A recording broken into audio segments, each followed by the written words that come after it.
تواون فيها اليمن للمتيامن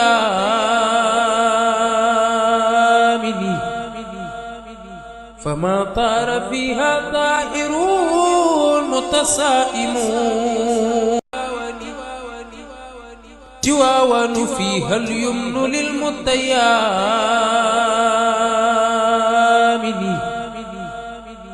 فما طار فيها طائر.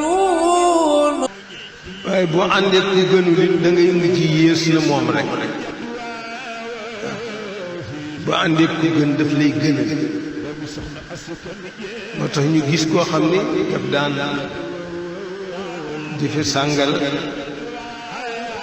di def lu ko neex di bëri mbëru làmb ñu ànd ak alxaaji Maalik mu soppi ko ba mu nekk aarif billaahi te dóoru ko xasu ko. L'objectif de ce rappel vise à préparer les jeunes à la relève, afin qu'ils s'adaptent aux nouvelles responsabilités dont ils auront à leur charge.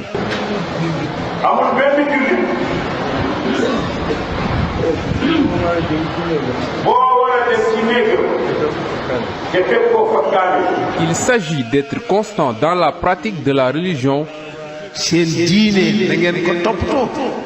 de respecter scrupuleusement à la lettre les recommandations de la tariqa,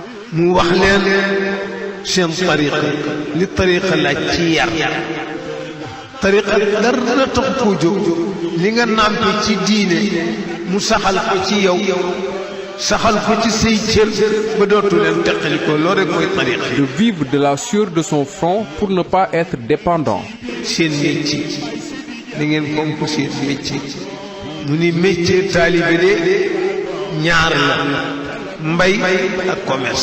Développer le sens de l'organisation par adhérence dans les associations culturelles, telles que les daïras, afin d'être assidus aux différents rendez-vous événementiels de la tariqa à Tivaouane.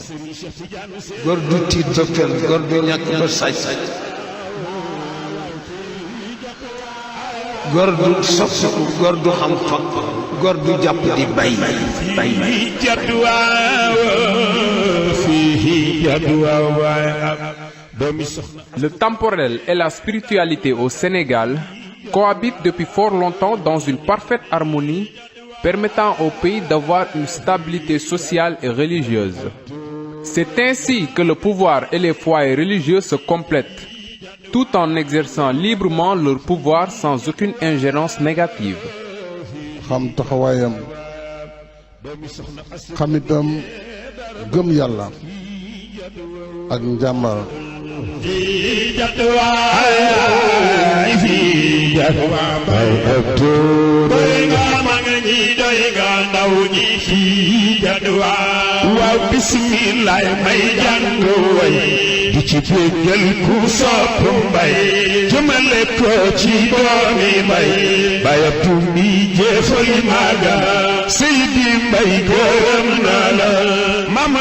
Al-Amin était en bonne relation avec les hommes politiques, d'autant plus qu'il était ouvert à tout dialogue et disponible à toute attente de la population et du gouvernement, quelle que soit la situation qui prévalait.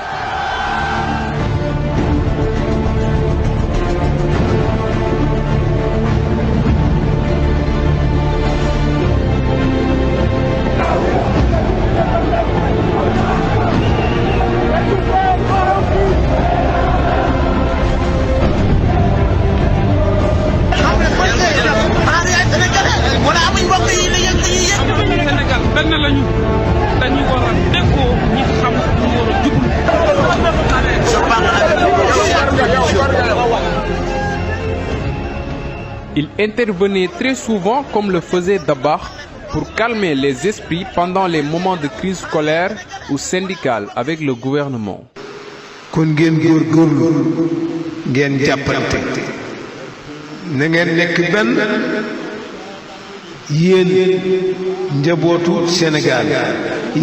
Sénégal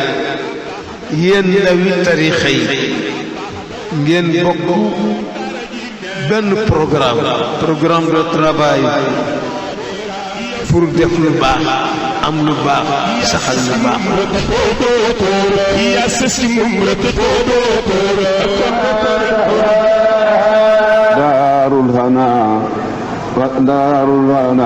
وكذا الغنى وكذا المنى ñépp àndandoo gëlëm réew su ñépp silmaxa kuy omat mu am réew bu ñépp dee silmaxa ku leen di wamat. De ses 40 ans de présence auprès de son homonyme Serigne Abdoul Aziz Sy Dabakh, il était bien inspiré et imprégné de la notion d'unificateur et de régulateur social. yal na yàlla wàcce jàmm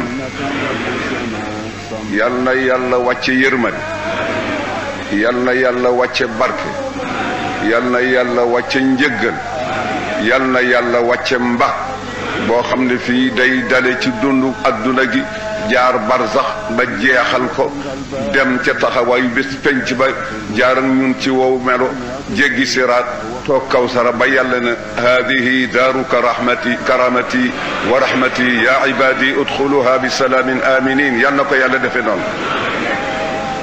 Fort de cette somme d'expérience, Abdoul Aziz Sy Al Amine, sans risque de se tromper, était l'un des principaux facteurs d'unification de la famille de El Hadj Malick Sy et de l'islam en général.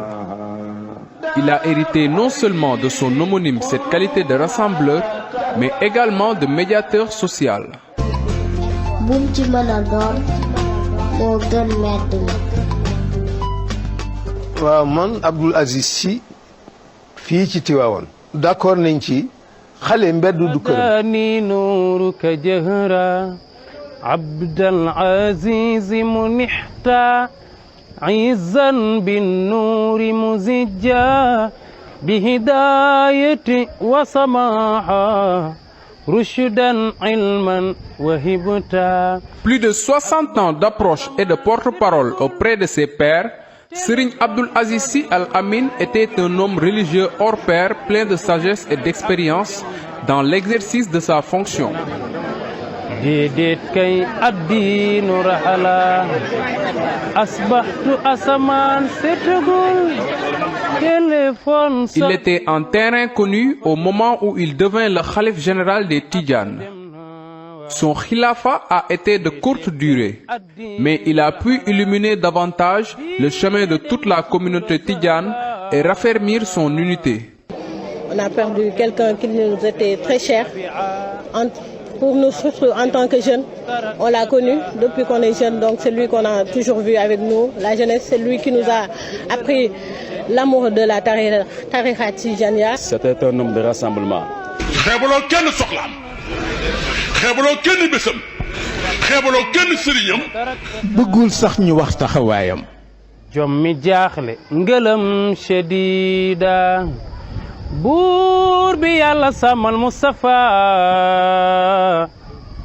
sàmm Sidi Ahmad dëgëral Papa Khalifa mooy taawu Abdou Al Amin dem na Papa Malick moo woonu Abdou buur bi yàlla sàmmal Mustafa sàmm Sidi Ahmad dëgëral Papa Khalifa mi taawu Abdou Al Amin dem na soxna Faat Si mooy caatu Abdou yaa Cheikhi Mustafa